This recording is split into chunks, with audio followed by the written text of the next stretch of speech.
there's a long way to go, and they need to sort of almost fix themselves mentally. There's a long way to go. At some stage, City might go above them by a point or two. It's not the end of the world, as I said. We're still very early in the season. But there's a nervousness around Arsenal, as you'd expect, because they haven't won the league for so long. I get that. But they're going to have to curb it between now and May. How do you see it, Olivier? Is this the season that Arsenal are going to end this long wait? Hopefully, I wish them. But usually we used to get nervous around February or March.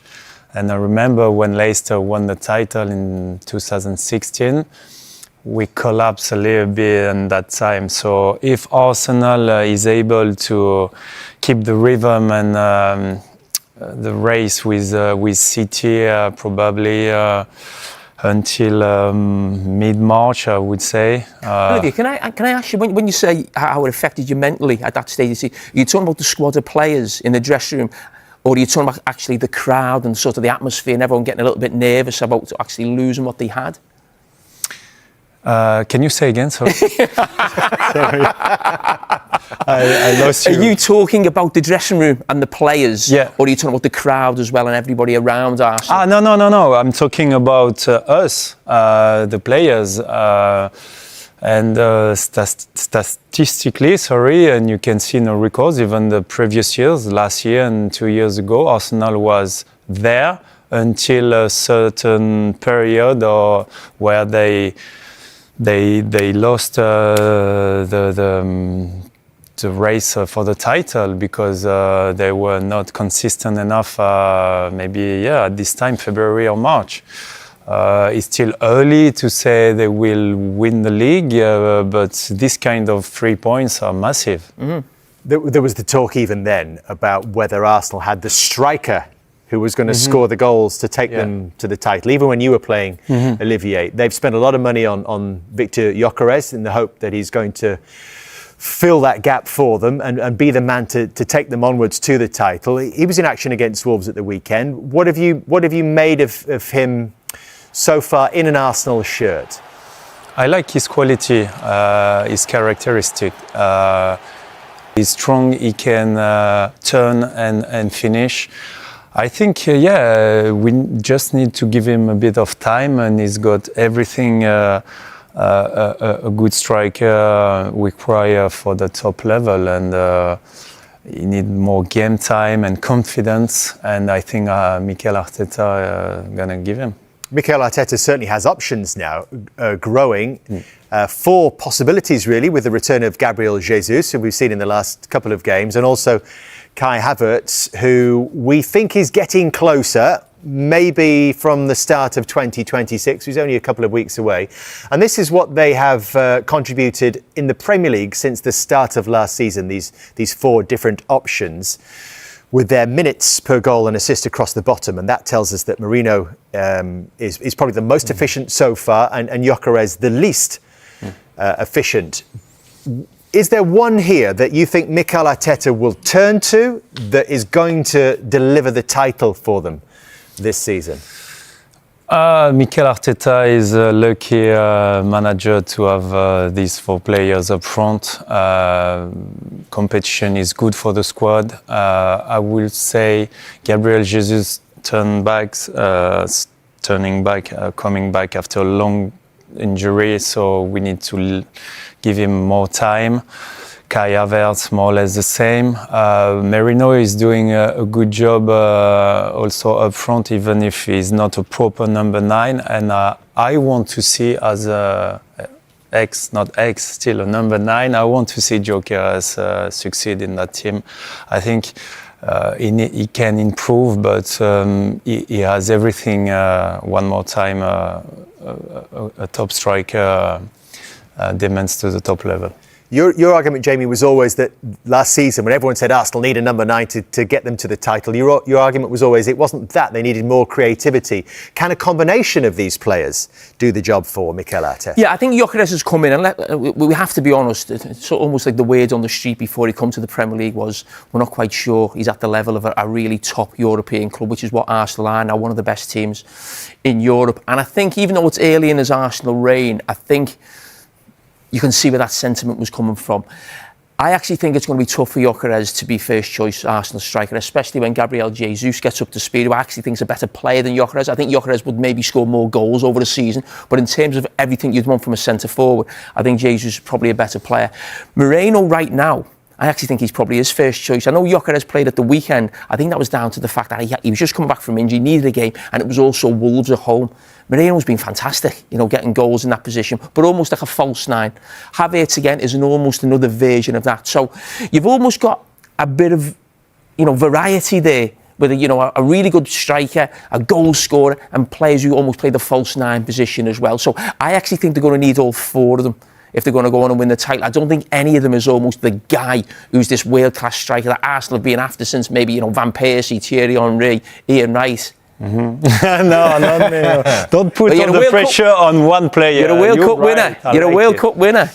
I like it because you need different type of striker to win the league. And unless you have Erling Haaland. Unless you have Erling Haaland and all the players feeding him with great balls. But he's amazing. Let's talk about the title race now. Would you say it's a three-way split? It's obviously the top three all won. A Villa, be careful because Dave Reed sat right next to you. I know, but listen, I think I'd look at Arsenal and Man City and say it's between them two. I'm not writing Aston Villa. I just said to Dave that I'll judge Aston Villa in the next 4 or 5 games. Okay. But they've been outstanding. Aston Villa has been outstanding. Unai Emery has done a fantastic job. Even at the weekend when they're losing, I'm thinking, they could drop points here, and then they turn it on. So, and the next run of games Villa have are very, very tough, where Man City's fixture of games are good. Man City could go top anyway next week. They play earlier. Arsenal are away at Everton, and Man City got West Ham at home, and probably expect them in the form they're in at the minute to go top. So then it puts pressure back on Arsenal, and Arsenal at the moment I think are feeling the pressure with I know they had but the result on the weekend is a massive result for Arsenal, because even though they didn't play well, they still managed to get the 3 points. If it was Chelsea in Aston Villa's position, would you then say it was a 3? No, you know why? No. I still wouldn't. I don't, because I've watched Chelsea at this moment in time. I think that even though Chelsea's squad is bigger than Aston Villa's, the only reason I don't put Villa in it is because of your squad depth. I just feel like if someone gets an injury, like maybe a Konza who comes in and replaces him, I think he's outstanding. He's one of the best centre-backs there is. But in midfield, very strong. If you can keep that midfield free and then you bring in the likes of Buendia, then you've got a good chance. And then I think the problem position for you is the centre forward. Without Oli, I know Marlon's come in and done well, and Watkins is not really. He scored 2, and obviously he needs to get back and firing. But I think he needs to be challenged, Watkins, someone to put pressure on him. But it's a good question, that is. But no, I still think it wouldn't be Chelsea. But in 4 or 5 games, I think it's a different conversation. If Villa are still doing... Listen, we have to talk about Villa, because at this moment in time, Villa are in the title race. They're definitely in the title race. The job the manager's done is fantastic, out of this world. And they've been brilliant. Is anyone else in that title race? Do you put anyone else? No. I know what you're trying to get to, Vic, at the moment with Liverpool. And listen... Not necessarily Liverpool, but I'm saying they are 10 Well, no, but they would be the next team I'd be thinking about for sure, Liverpool, because they got the capability of going on a good run at the moment. I think the gap at this moment in time is a bit too big. But you never know. That's not to say if Man City or Arsenal start dropping points and Liverpool can go on that great run. But there's still a long way to go. As I said, ask me in February and March, it might be a different conversation. If Villa stayed there or thereabouts, they're 100% in the title race. You might not be back here in February. Oh, yeah, you're right. Look, Dave, we are about, as Clinton said, it's a really busy period, isn't it? And not only have we got all these games, but also we've got that window wide open. And then lots of people do shuffle about as well. So it's a busy period, right? Yeah, and the table is so congested as well. Things can change on just a single weekend. But you're right, it is a crucial period coming up. Everyone loves the Christmas period. We can have a look at the next 6 fixtures for the current top 3. And interestingly, if you look at the Arsenal fixtures here, Arsenal failed to win all of those corresponding fixtures last season. Wow. And if you think about the kind of form that Arsenal are they in a bit of a mini wobble at the moment? I know they got the result against Wolves, but that might strike a little bit of fear into Arsenal supporters, the fact that they couldn't get the job done against those sides in those fixtures last season. Then you look at Villa's next 3, Manchester United, Chelsea, and then they go to the Emirates. Maybe Manchester City might be looking at this and saying, we can really put the pressure on Arsenal between now and the new year. And then, as you say, we've got the transfer window coming. Is there any availability of players that maybe Arsenal, Manchester City could bring forward from their summer targets that might be able to help them. You wonder exactly whether there is going to be any financial wiggle room for Aston Villa, but if they feel like they can make a deal happen in order to push them towards Champions League football or maybe a title race, then maybe they might be able to find a way to do it. They did it last year with Marco Asensio and Marcus Rashford, so they have history of doing that. Unai Emery has managed to do fantastic work with that group of players so far. Can they kick on in the new year? And what Dave could throw to me is, no one thought Leicester were going to do it, and Leicester did it. So he could throw that easily. He won't, easily. though. No, he won't do because he's professional. He is Yeah. a professional. But We know that. they could do it, Villa. They could do it. Listen, those next 3 games are crucial to them. I didn't know them run of games that Arsenal have. That is tough. Man City have got some tough ones in there, but you'd probably want Man City's games at the moment. But the run of games, Arsenal's next 6 are really, really tough. That could define it. That could define it because Man City at the moment obviously are in great form. But you look at the run of games, they've got Villa. They've got Villa again to play, which is going to be a difficult game. Bournemouth, Liverpool, Forest who have picked up. Brighton's always a hard one. Everton away. So there's a lot of tough games in there for Arsenal. But at the same time, Vic, there's no easy games in the Premier League. People are fighting for their lives. People are trying to get into Europe. So it's going to be different. The only thing I worry about with Villa but they're doing well at that, is they got the Europa League. But I think they're already secured in it because so you can rest key players. But that's why I think with their squad, because they've got the Thursday, Sunday, but they've got a good chance. It's wide open. I think you lot are trying to sway my mind. You did know I used to play for Birmingham City, so I can't give them too much of their flowers because I won't be allowed back in the city on the blue half. But just to final say on Aston Villa, they are an attractive prospect as well. So if any players thinking of a move in January, you'd go to Villa, wouldn't you? 100%, and the manager, innit, Dave? Yeah. Yeah, and if you look at Morgan Rogers, who's in amazing form at the moment, and really, you look at where he started this season, there were some Aston Villa fans that jeered Morgan Rogers in a Europa League game when he finally made a pass. And you look at how much he has improved this season. If you look at points won from goal involvements, there 12 points. His goals and assists have contributed to Aston Villa, only behind Bruno Fernandes. So you can see how vital he is for Aston Villa moving forward this season. Yeah, absolutely. Let's talk about Arsenal then, because it wasn't the best performance, and they knew it. That some of their players were really angry. What do we think about Victor Gyökeres? 15 touches there was for his 81 minutes.